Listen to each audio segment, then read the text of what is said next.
amigos de Contexto, como en esta época estamos grabando desde nuestras casas, hacemos un esfuerzo por si no es necesario no salir. Y estamos grabando hoy con el licenciado Ivanhoe N.G. Corpiñas, un destacado político y economista dominicano que ha ocupado puestos de importancia en nuestro país, entre ellos superintendente de bancos, de valores y muchos otros. Ivanhoe, bienvenido a este programa Contexto. Y hoy vamos a analizar un poco esta situación económica COVID. No sabemos, no podemos decir todavía post-COVID, ojalá pudiéramos decir post-COVID, pero en medio de la pandemia, porque estamos en medio de la pandemia, una situación política y económica, bueno, que tiene un ingrediente importantísimo y es la celebración de las próximas elecciones en julio. Bueno, ya tenemos fecha, la Junta Central Electoral y los partidos políticos están poniéndose de acuerdo sobre todo el protocolo de estas próximas elecciones. Sin embargo, hasta se ha dicho que si los contagios se disparan, no podrían celebrarse, aunque por supuesto que todos estamos de acuerdo en que es una prioridad nacional. Hay muchas cuestiones económicas que nos preocupan en este momento y quizás pudiéramos decir que encabezadas por el alza en la tasa del dólar. Hemos visto que a partir de enero la tasa del dólar se ha disparado y se ha desplazado más que en los últimos años, bueno, en todos los años que ha tenido el PLD, que yo siempre he dicho que una de las cosas que ha mantenido al PLD en el poder es la estabilidad del cambio, del tipo de cambio. A pesar de las amplias reservas internacionales que el Banco Central tiene en este momento, ya ha tenido a partir del año pasado, bueno, pues no ha sido suficiente porque también es cierto que no tenemos suficientes exportaciones, no tenemos remesas, no hay una economía en este momento funcionando. De manera que todo esto también obedece a la paralización de la pandemia. Ivanhoe, bienvenido a este programa y queremos comenzar preguntándote cómo crees que ha manejado el gobierno la pandemia y cómo influyó la pandemia en lo que es la depreciación del tipo de cambio del peso dominicano y si este podrá recuperarse o es esto irreversible. Bueno, muchas gracias, Mónica Gutiérrez, por darme la oportunidad de estar contigo en tu programa Contexto. Y fíjate que esta introducción que acabas de hacer ciertamente le hace honor al nombre del programa. Tú has contextualizado muy bien, muy focalmente la situación sanitaria y económica, la has descrito muy bien, tal cual está aconteciendo en la República Dominicana. Yo creo que el gobierno dominicano no manejó ni ha manejado. En el inicio no lo manejó adecuadamente y tampoco posteriormente el tema sanitario conforme a los estándares internacionales, puesto que la pandemia, cuando fue anunciada por la Organización Mundial de la Salud, la República Dominicana no tomó las medidas que inmediatamente pudo haber tomado, como fueron o como serían o hubiesen sido el cierre de los aeropuertos, de las fronteras, y también de ser un poco diligente en el tema de todo aquel ciudadano extranjero o dominicano que ingresaba a la República Dominicana, hacerle la evaluación correspondiente. Pero tampoco se hicieron el seguimiento, no se le dio seguimiento particular y concreto a todos aquellos ciudadanos dominicanos que habían estado en contacto con personas que ya estaban siendo diagnosticadas con el contagio del COVID-19. Por lo tanto, esta política pública sanitaria no estuvo a la altura de la magnitud de lo que venía. Y por eso entonces en la República Dominicana ya hoy tenemos más de 5.000 contagiados y tenemos también alrededor de 500 dominicanos fallecidos. Lamentablemente, eso es una situación en la que tiene un costo económico y lo ha tenido y lo seguirá teniendo en la medida que el COVID siga causando estragos en términos sanitarios. La economía dominicana, tanto a nivel del impacto de la pérdida económica como también de su recuperación, no podrá medirse en forma cierta hasta tanto el COVID esté totalmente controlado y también que su curva de comportamiento francamente esté hacia la baja, cosa que todavía no está. El movimiento del COVID-19 a nivel de comportamiento es errático, un día sube, otro día baja. Por ejemplo, en el día de ayer o antes de ayer apenas no hubo muertos, qué bueno que fue así, pero sin embargo en el día de ayer se produjeron 8 muertes. Eso significa entonces que tenemos un movimiento zigzagueante. Y así sucede con la tasa de positividad, así sucede también con la tasa de contagio, en la que encontramos bajas y alzas. En los últimos días ha habido bajas, pero antes de esos últimos días también hubo crecimiento, incluso sobre los 400 casos diarios, por menos en 2 días consecutivos. Por lo tanto, el impacto que eso está teniendo en la economía dominicana ya es severo. Y usted acaba de señalar al menos una de esas variables a las que ha hecho referencia, que tiene que ver con el tipo de cambio. Como las fuentes que generan dólares en la República Dominicana han estado colapsando, entiéndase las principales 5 fuentes de ingresos de divisa, como son las exportaciones, el turismo, la inversión extranjera directa, la inversión de cartera y las remesas. Estas 5 fuentes generan aproximadamente al año unos 30.000 millones de dólares. Sin embargo, como se han contraído y los dominicanos y los agentes económicos han estado demandando dólares para anclarse en esa moneda fuerte ante la incertidumbre que se cierne, no solamente en Dominicana, sino también en todo el mundo, entonces se está produciendo una volatilidad en el tipo de cambio. Una volatilidad que supera incluso la expectativa que se tenía en términos de la estimación de la tasa de cambio para diciembre del año 2020. Para diciembre del año 2020 se había estimado, conforme el presupuesto de la nación vigente y conforme al programa monetario, con una depreciación de 4.5%. ¿Y a cuánto ha llegado la depreciación por ventanilla? En los distintos bancos comerciales, dependiendo del banco, oscila en el rango de un 8.5% a un 10%.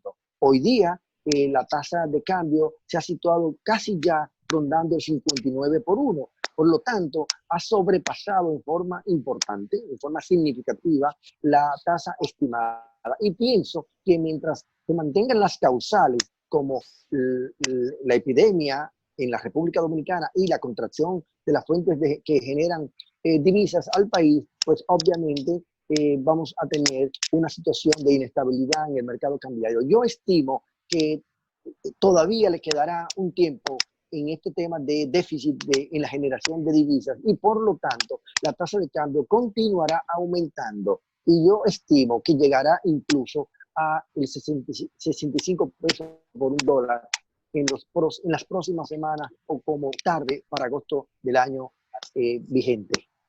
Bueno, estas son unas muy malas noticias, a lo mejor, que estás dando a la población de que pudiese llegar la tasa de cambio al 65. Si bien es cierto que hay muchísimas razones por las cuales tiene que subir, también tú has dicho que ha subido por la paralización económica. Eso quisiera decir, y digo quisiera porque no creo que sea así realmente, que pudiera ser reversible.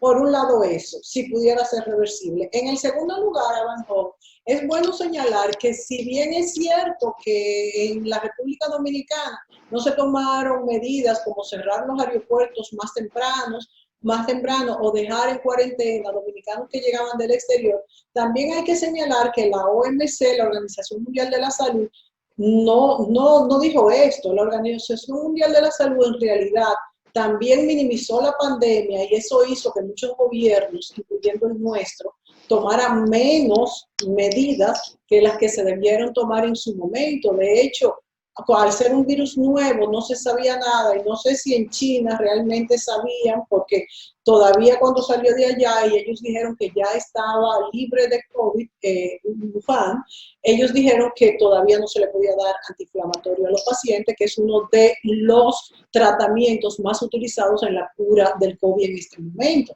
Entonces no podemos atribuirle toda la culpa al gobierno de no haber cerrado las fronteras, por ejemplo, cuando la OMS, que es la organización encargada, se criticó incluso cuando se dijo que se iban a cerrar los vuelos entre China y otros países. Se criticó muchísimo. Entonces, es una Ha sido un manejo, bueno, hemos visto que los países que ahora mismo más infecciones tienen, como son Brasil, México, Estados Unidos, Rusia, han dicho, han minimizado la pandemia diciendo que era una gripecita y por eso tienen hoy en día todos estos brotes, bueno, enormes. La República Dominicana ha tenido algunos días de 400 personas infectadas, está bajando. Entonces, la reactivación económica, ¿tú crees que pudiera ser una causa de que nosotros volvamos a días como los que tuvimos de 400 personas?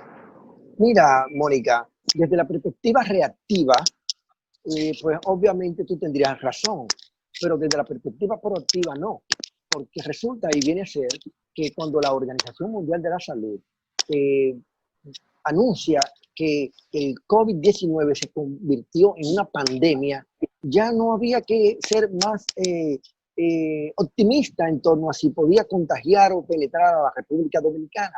Simple y llanamente se tenían que tomar medidas que en ese momento eran las que se correspondían y no tomarla a posteriori. Fíjate cómo Taiwán y Corea del Sur y también Israel tomaron esas medidas a tiempo y hoy día disfrutan de un impacto mucho menos severo, casi insignificante desde la perspectiva de salud pública y desde la perspectiva también de la economía, y han podido sus economías operar casi siempre con cierta normalidad. En el caso nuestro, pues obviamente que costará mucho tiempo poder recuperar el tiempo perdido, el costo perdido. Porque, por ejemplo, les voy a poner un caso muy particular y concreto, las remesas. Las remesas no dependen de la República Dominicana, depende de cómo se comporte la economía, especialmente norteamericana, la española y la italiana. ¿Y qué está pasando en esas economías? Bueno, el golpe ha sido severo. En el caso de Estados Unidos, 40 millones de trabajadores han perdido sus empleos. Y obviamente eso tiene que repercutir directamente en la remesa y no depende de nosotros.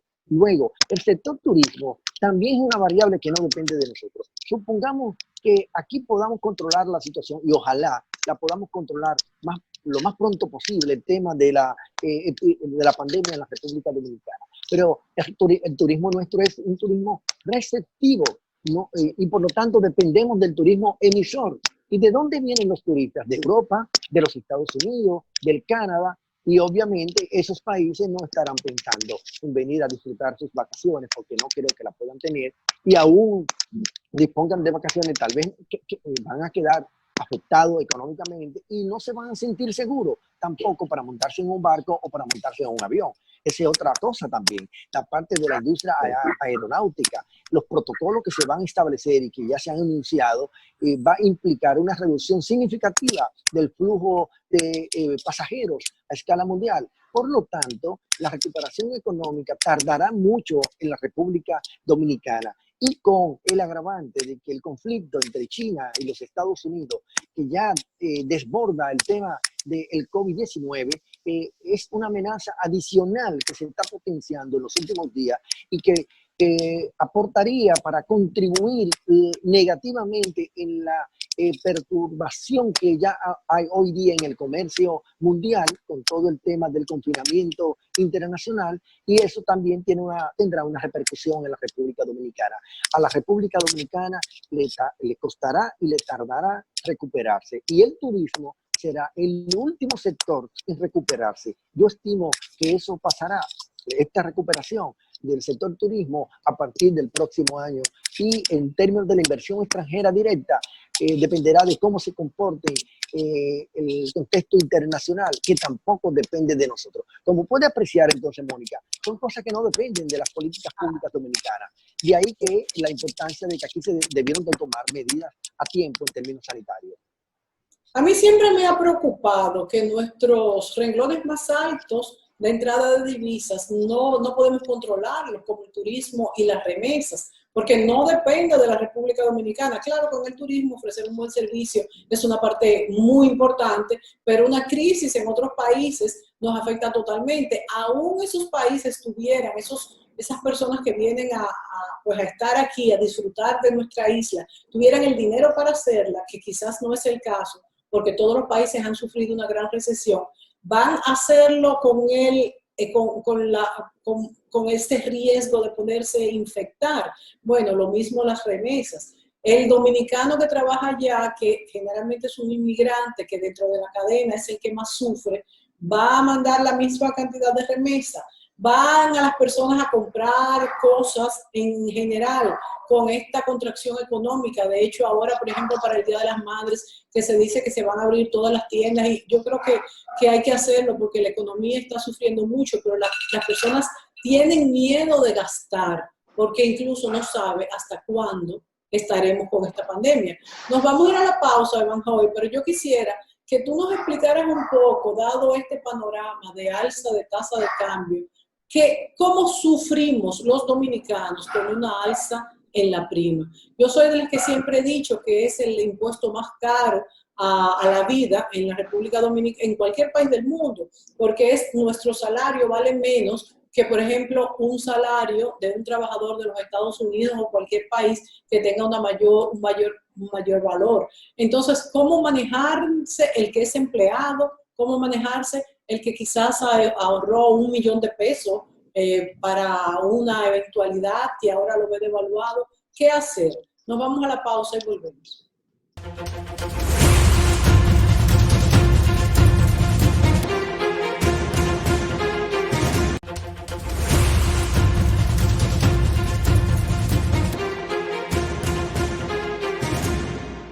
Amigos de Contexto, continuamos con el licenciado Ivanhoe N.G. Cortiñas, quien ha sido un importante funcionario del Estado en distintos periodos electorales. Ivanhoe fue superintendente de bancos, de valores, entre otras funciones. Ivanhoe, te preguntaba en el segmento anterior, a mí hay algo que la verdad es que me irrita a veces cuando los economistas dicen que la tasa de cambio favorece nuestra economía cuando se devalúa, porque así somos más competitivos en el turismo, en las exportaciones. Y si bien esto es verdad, esto solamente pues favorece a quienes hacen esa actividad, que aunque tienen muchos empleados, el sueldo que le pagan a un empleado totalmente devaluado, cuando hay una tasa de cambio devaluada, bueno, pues entonces nosotros es como que nuestro trabajo vale mucho menos que el de otro ciudadano igual en otro país donde no hay este tipo de devaluación. Bueno, fíjate, Mónica, hay economistas que ciertamente tienen esa opinión de que una depreciación del tipo de cambio le favorece a la economía. Sin embargo, también hay otros economistas, entre los que me encuentro yo, de que no opinamos lo mismo. Es más, la evidencia empírica en la República Dominicana no sostiene, no soporta el hecho de que las exportaciones dominicanas hayan crecido en tiempos de depreciación monetaria. Por el contrario, se han mantenido con igual comportamiento, por lo tanto no favorece a las exportaciones, que podría ser el sector que alegadamente podría beneficiarse de una depreciación monetaria. El sector turismo es posible que sí tenga un impacto que favorezca a ese sector. Pero bueno, el sector turismo no es todo en la República Dominicana. Es una parte importante en términos de generación de empleo, en términos de generación de ingresos fiscales y también de ingresos en divisas. Pero hay que pensar más macro, ¿no? En cuanto a que ciertamente la depreciación monetaria es un impuesto, es un castigo al salario. Y en la República Dominicana sabemos que todos ganamos en pesos y obviamente nos cotizan todo en dólares, y eso iría en desmedro del poder adquisitivo de todos nosotros. Yo no favorezco una depreciación deliberada, aunque sí entiendo, Mónica, que en una coyuntura como la que estamos viviendo, los indicadores económicos no deben ser la prioridad de un gobierno. Las políticas públicas lo que deben favorecer son a los indicadores de salud, que la tasa de positividad baje, que la tasa de letalidad baje, que la tasa de contagio baje y por lo tanto que la epidemia se pueda contener. De eso es que deberíamos estar tratando de lograr y al mismo tiempo de dotar al sector salud de mayores recursos, tanto financieros como logísticos, y no como ellos están trabajando el personal médico y paramédico, que están haciendo, perdonando la expresión, de tripa corazón, y siendo ellos los que están trabajando en primera línea. Yo pienso, Mónica, que la devaluación entonces era obligatoria, porque no ha sido culpa de nadie en realidad, sino de la paralización de la economía. Pero yo lo que me pregunto En, es si podría ser reversible. en el corto plazo no será reversible, porque también hay un factor que se le agrega a las elecciones. Estas elecciones es una variable que coincide con el tema del COVID-19. La depreciación que se está produciendo ahora es por el COVID-19. Ahora, se le añade, se le agrega el tema de las elecciones, que normalmente crea incertidumbre. Los agentes económicos y el público en general, obviamente, entran en determinados niveles de expectativas, algunas negativas, y pudieran perfectamente querer anclarse atesorando dólares y porque piensan que podría ganar A, B o C. Y dependiendo de quién entienda que pueda ganar, entonces se anclan en una determinada posición respecto a ser tenedores de dólares. La experiencia dominicana indica que en el año 2004, cuando el tipo de cambio superaba el 50 por 1, desde que se anunció un ganador, que fue Leonel Fernández, inmediatamente el tipo de cambio comenzó a descender. Desde el mismo mayo, incluso no tuvo que llegar a la presidencia de la República, aunque se acentuó el descenso en el tipo de cambio tan pronto asumió el cargo. De manera que los agentes de cambio valoran, aquilatan el tema de la certidumbre que le pueda dar un partido de gobierno o un presidente cuando es electo en un país como el nuestro de muy baja nivel o muy bajo nivel de institucionalidad. Evanjo, la pandemia ha afectado la credibilidad de muchos gobiernos en el mundo. Aquí, ¿cómo evalúas que ha influenciado en el panorama electoral? Porque tú dices que el gobierno no ha manejado correctamente la pandemia, sin embargo, yo considero que el candidato Gonzalo Castillo ha aumentado en su popularidad. ¿Cuál es tu opinión? Bueno, yo no conozco ninguna encuesta con determinado nivel de seriedad que pueda sustentar que haya bajado o que haya subido. Lo que yo creo es que la población dominicana debe estar entendiendo que en malos tiempos no podemos elegir malos gobernantes potencialmente hablando. Los malos tiempos son para los buenos gobernantes, para las personas, para los líderes que tienen las condiciones para poder manejar situaciones de estrés económica, de estrés de catástrofes naturales como esta que tenemos del COVID-19, de estrés social, de la presión social que hay en la República Dominicana. Yo no creo que alguien pueda medir con muchos niveles de certidumbre cuál va a ser el comportamiento de la población con el COVID y con post-COVID en términos electorales. Yo creo que esta es una variable difícil de despejar en términos de favorecer o perjudicar a uno que otro candidato. Lo que sí parecería apreciarse desde mi perspectiva es que la población sí ha estado valorando que el presidente Fernández muestra las habilidades y el conocimiento suficiente para manejar una situación como la que va a heredar. Que si bien es cierto, esta crisis sanitaria que tenemos en el país no fue producida por el gobierno dominicano, pero sí pudo evitarse o mitigarse. Y como ya tenemos la crisis sanitaria y se le está añadiendo la crisis económica y también se le está agregando la crisis social, pues obviamente se requiere de un candidato a la presidencia que tenga todo el conocimiento y el desempeño de éxito que él ha tenido. El presidente Leonel Fernández, nuestro candidato por la Fuerza del Pueblo a la presidencia de la República, ha manejado tres grandes crisis en la República Dominicana. La crisis del huracán George en el año 1998 y la superó en forma exitosa. La crisis bancaria y financiera del 2004 y 2003 y también la detuvo y la superó. La crisis financiera internacional con los subprime teniendo como epicentro a los Estados Unidos, también la superó. La crisis del incremento vertiginoso de los precios de petróleo que llegaron a situarse hasta $130 el barril de petróleo. También pudo sortear esa situación y la República Dominicana no padeció de una hiperinflación ni tampoco de una volatilidad en el tipo de cambio. E incluso Leonel Fernández ha aportado a la solución de problemas de otros países, como el conflicto internacional que ya estaba a punto de estallar entre Ecuador y Colombia. Y Leonel Fernández fue el mediador y lo hizo con éxito. Pero igual también en Honduras, con el presidente Zelaya, que hasta fue allá a ese hermano país y pudo sortear la situación. Por lo tanto, yo creo, Mónica, que el mejor candidato para estos malos tiempos que tiene la República Dominicana es Leonel Fernández. Y muchos dominicanos se han estado dando cuenta, porque hay un segmento de la población, especialmente los jóvenes, que no supieron por su edad cómo gobernó Leonel Fernández. Y ahora se están dando cuenta esos jóvenes que Leonel Fernández es el candidato que tiene el conocimiento para manejar esta situación. Hay otros que no, que solamente están haciendo algunas acciones, regalando algo, cuando eso debe hacerlo el Estado. Sin embargo, el Estado no lo hace para que se vea como que viene un chapulín colorado. Pero el gobierno no está para eso. O sea, un nuevo gobierno no está siempre para dar, está para solucionar problemas.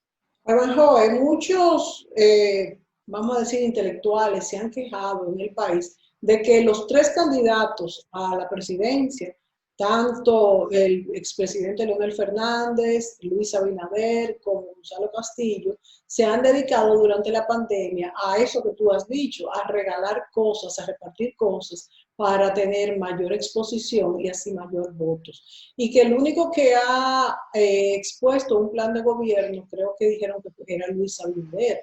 Entonces, realmente, ¿cómo nosotros, bueno, pues tomar el pulso? Porque, por ejemplo, hay otra cuestión importante que ya no tiene que ver con la percepción de quién lo haga mejor que otro, sino del miedo al contagio al votar. Hay mucha gente mayor de 60 años que yo sé que no va a ir a votar.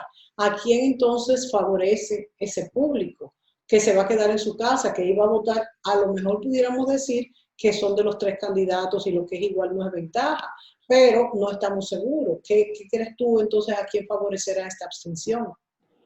Fíjate, además del candidato que usted señaló, que ya presentó su programa de gobierno, también Leonel Fernández presentó su programa de gobierno, incluso lo depositó por ante la Junta Central Electoral como manda la ley, y va a empezar a distribuirse en los próximos días. Por lo tanto, nosotros sí tenemos una propuesta programática, incluso que incorpora los aspectos que tienen que ver cómo manejar la crisis que vamos a heredar a partir de agosto. La reacción de la población votante, incluso la que tiene mayoría de edad sobre los 60 años, probablemente pueda tener algún nivel de preocupación para asistir. Pero va a depender de la campaña que haga la Junta Central Electoral y de las garantías que pueda ofrecerle. Yo pienso que la Junta Central Electoral debe de disponer de recursos para dotar de mascarilla a todo aquel dominicano que esté hábil para votar ese día y que la entregue, lo puede entregar un día antes en los distintos hogares, o también lo puede entregar el mismo día de la votación cuando la gente se apersone allá a hacer la fila correspondiente para que puedan acudir masivamente. Yo creo que a la democracia dominicana le conviene que en forma masiva el ciudadano dominicano acuda a votar, porque así el gobierno que surja tendría mayor legitimización. Yo creo que es imprescindible, como dice Simon Joel, la repartición de mascarillas, pero me preocupa el mismo día porque pudieran armarse ahí molotes, habría que tener o si no de una máquina, no sé, que se saque porque es peligroso la aglomeración y pudiera entonces esto verse mal visto. Fíjate, Mónica, yo soy partidario que la Junta Central Electoral debe de disponer que ese día se prohíba la aglomeración de personas alrededor de las mesas electorales, como es costumbre y práctica en la República Dominicana, que se agrupan personas, incluso de todos los partidos, no voy a hacer excepción, de todos los partidos, que ya no están votando y se agrupan bajo el argumento, bajo la excusa de que están orientando a los electores que simpatizan por sus candidatos. El que no pudo orientar a sus candidatos 24 horas antes, bueno, pues ya no tendría tiempo para hacerlo y debe darle la libertad y la seguridad al ciudadano que quiere ir a votar a no contagiarse. La Junta Central Electoral debe de disponer que ese día está prohibido la aglomeración de personas, a no ser que sean los votantes que estén en fila, ¿no? Y el cuerpo de seguridad, obviamente, que vele para que se le dé fiel cumplimiento a un dispositivo como eso. Disposiciones como estas son las que se deben de implementar para que el ciudadano dominicano se sienta con seguridad y se sienta comprometido a ir a votar por el candidato de su preferencia. Fíjense que ni siquiera estoy hablando de Leonel Fernández, del candidato de su preferencia. Ahí ganaríamos todos, porque además no creo que nadie esté aspirando a que alguien quede contagiado ese día. No olvidemos que en las elecciones municipales muchas personas quedaron contagiadas, incluyendo a autoridades que hoy día son electas, que son alcaldes, ¿no? Sí, Y otros sí. que fueron funcionarios de mesas electorales. Nosotros no quisiéramos ver una situación parecida ahora con un rebote, con un repunte de los niveles de contagio que se puedan producir por la inobservancia de un protocolo que debe implementarse a tiempo. Y la legitimidad de un gobierno que surja de estas elecciones depende de la cantidad de personas que vaya a votar, porque si la abstención es muy grande, pues se pondría hasta en duda esta legitimidad. Nos vamos a ir a la pausa y volvemos enseguida.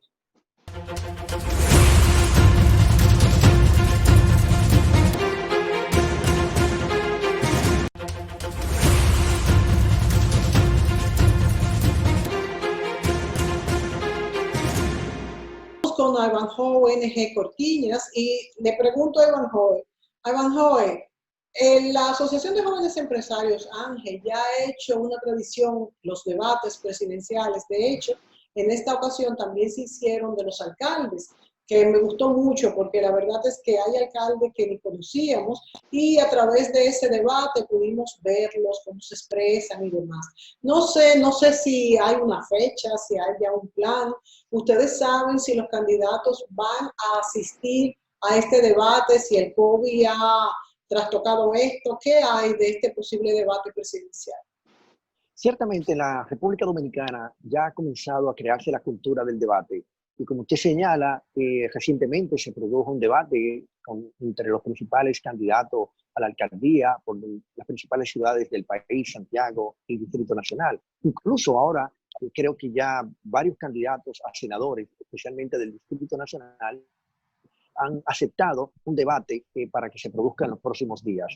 Yo pienso que esta cultura del debate debe de promoverse. Yo soy partidario de que esa cultura del debate se extienda hacia los candidatos presidenciales, que al final son los candidatos nacionales en la que involucran simpatías y sentimientos y adhesión de miles de dominicanos. Y yo creo que los dominicanos, muchos, no están debidamente informados y orientados acerca de cuáles son los candidatos que tienen mayores cualidades para dirigir estos tiempos malos por COVID-19, especialmente los jóvenes que no conocen de las cualidades que pueda tener el candidato del PRM, el candidato del PLD, el candidato de la Fuerza del Pueblo.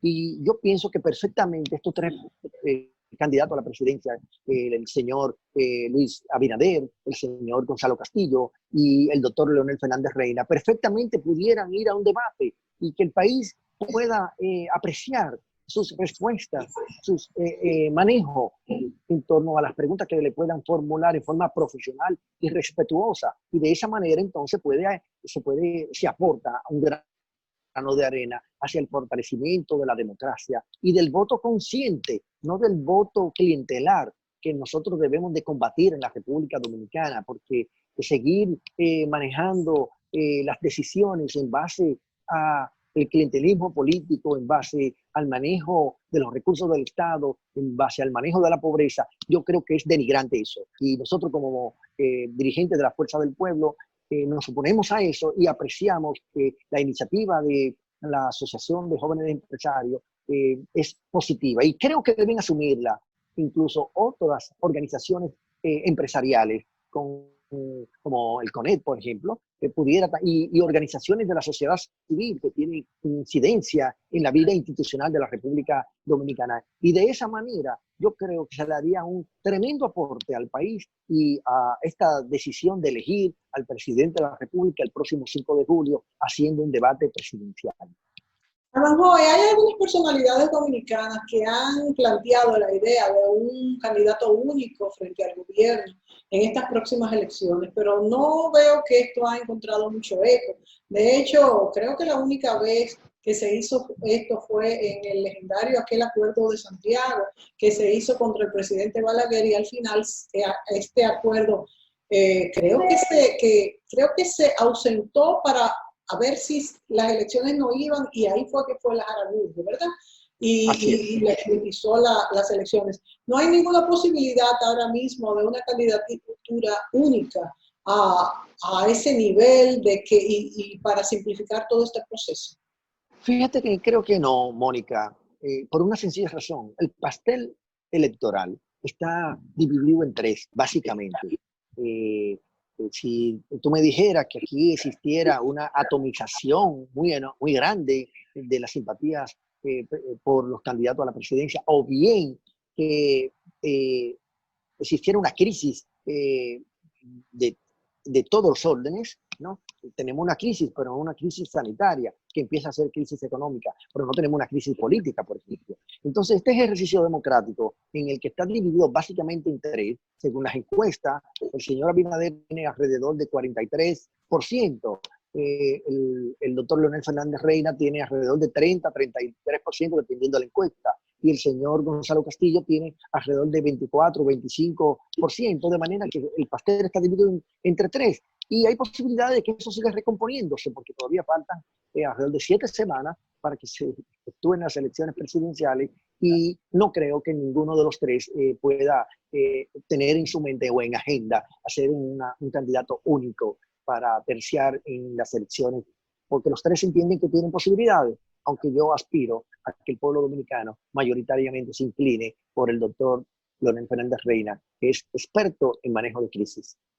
Si bien es cierto que el doctor Leonel Fernández ha manejado muy bien crisis anteriores, también es cierto que estas simpatías, esta balanza después del COVID-19 está muy igualitaria, vamos a decir, entre los tres candidatos, porque quiérase o no, el licenciado Gonzalo Castillo también ha tomado fuerza, Leonel también ha tomado fuerza, mientras que Abinader tampoco ha perdido fuerza. Vamos a ponerlo así, de esa manera, de manera que van a ser unas elecciones bien reñidas y la Junta Central Electoral tiene que hacer una labor, bueno, fina, como decían nuestros abuelos.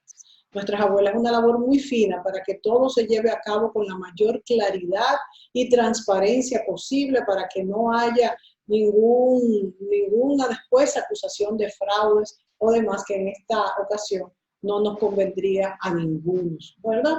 Que se va a hacer una votación manual, como ya es sabido, no nada de votaciones electrónicas después del fracaso de la votación municipal.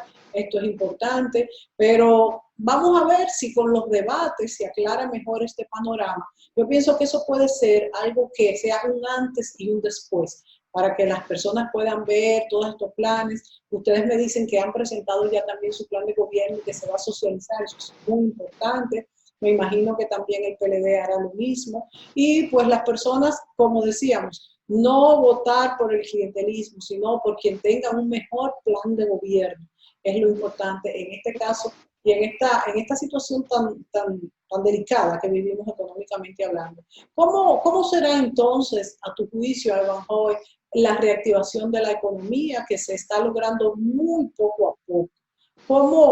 ¿Cómo ves esta parte en cuanto ahora a la reactivación del comercio y de todo lo demás?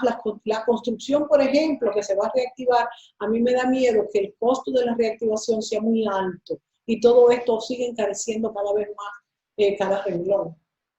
Fíjate, Mónica, antes de pasar a responder esa última pregunta que me formula, quiero agregar al comentario que hiciste sobre cómo debe comportarse la población respecto al momento de elegir, y incluso hiciste un llamado que no lo hiciera desde el punto de vista clientelar. También yo le agregaría que la población dominicana tampoco debe votar por moda. Ni la moda ni el clientelismo es importante. No es un cambio por cambiar, es elegir a un candidato a la presidencia que tenga las cualidades, ¿no? Las condiciones para poder sortear esta crisis con éxito, como ya he descrito en este programa. Respecto a la recuperación de la economía, bueno, el deseo de uno como dominicano es que esta pueda realizarse cuanto antes. Sin embargo, entre el deseo y la realidad hay un trecho muy grande. Para ello se va a requerir necesariamente una decisión muy firme de las autoridades dominicanas para que sean creativas en términos de hacer innovación de políticas económicas públicas, que no sean tan tímidas como hasta ahora lo han sido.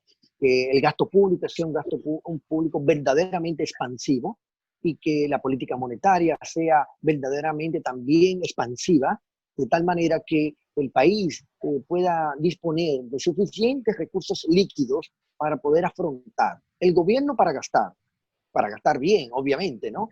Atendiendo los programas sociales, atendiendo las inversiones públicas, atendiendo al sector salud, dotándolo de más recursos, y al mismo tiempo al Banco Central, que es la autoridad monetaria, colocando más dinero en circulación, de tal manera que la economía pueda dinamizarse en el menor tiempo posible, porque en la medida que nosotros recuperemos la economía en el menor tiempo posible, de esa misma manera el impacto económico será menor.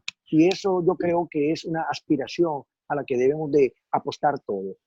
Yo soy, y lo he dicho en otros programas, partidario de que se haga una modificación presupuestaria para que se redirijan recursos que están de una partida o de un capítulo a otro para privilegiar al sector salud, al sector de la inversión y al sector social que lo está necesitando. De manera que sectores que en el presupuesto actual tienen recursos apropiados, como por ejemplo 33.000 millones de pesos para aportarlo, transferirlo al Banco Central como por concepto de la ley de capitalización. Estos 33.000 millones de pesos deben redirigirse hacia el sector salud pública y hacia la recuperación económica.